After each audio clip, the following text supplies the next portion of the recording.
আসসালামু আলাইকুম।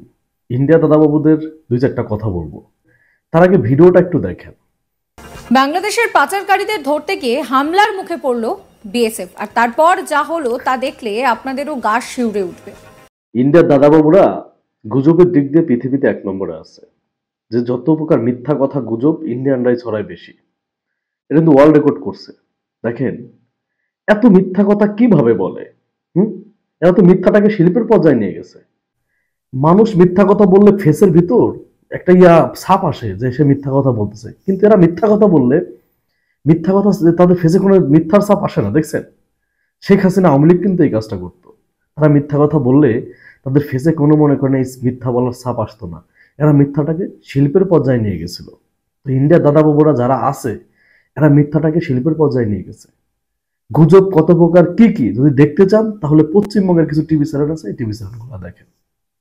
দেখেন, পশ্চিমবঙ্গের যে টিভি চ্যানেলগুলো আছে তাদেরকে আমি বলি, আচ্ছা, আপনাদের ভাষাও বাংলা, আমাদের ভাষাও বাংলা, পরিচিত এখানে কি ঘটছে এটা তো সবাই জানে। পশ্চিমবঙ্গের অনেকে জানে এবং বাংলাদেশের অনেকে জানে। এখানে বিএসএফ এর ওই যে অস্ত্র কেড়ে নিচ্ছে কি জন্য, লাঠি নিয়ে তেড়ে যাচ্ছে কি জন্য, তাদেরকে মারার জন্য, এটা সবাই জানে। এরা অবৈধভাবে একটা তারকাটা দিতে গেছিল, পিলার কাটতে আসছিল এখানে।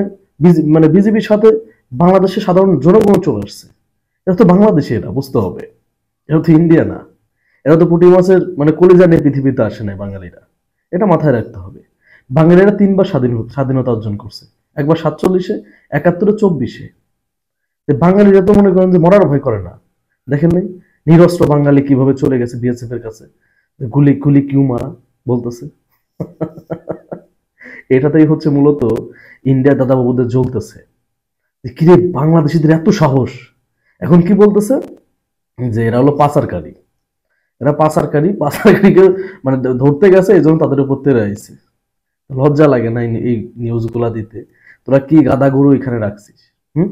তোদের সীমান্ত পাহারায় কি গাদা গরু রাখছিস, যারা পাচারকারীদের মানে পাচারকারীদের থামাইতে পারতেছে না, পাচারকারীরা মারতে যাইতেছে।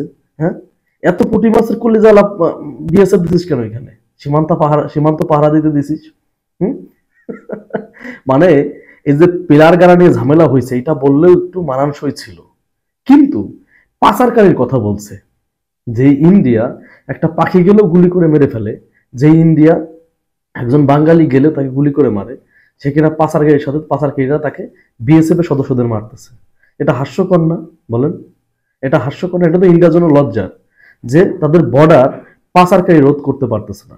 পাচারকারীরা ব্যবসা করেই যাচ্ছে, পাচার করেই যাচ্ছে, রোধ করতে পারতেছে না। এসব গুজব আর খায় না দাদাবাবুরা। শোনো, এসব গুজব এখন আর চলে না, কিন্তু বাংলাদেশের মানুষও খায় না, পশ্চিমবঙ্গের মানুষও খায় না। পশ্চিমবঙ্গের কিছু কিছু মানুষ তো বলতেছে যে তোমরা কোন লেভেলের গুজব প্রচার করো ইন্ডিয়াতে, এটা পশ্চিমবঙ্গের সবাই জানে। সেই সব ছাড়ো।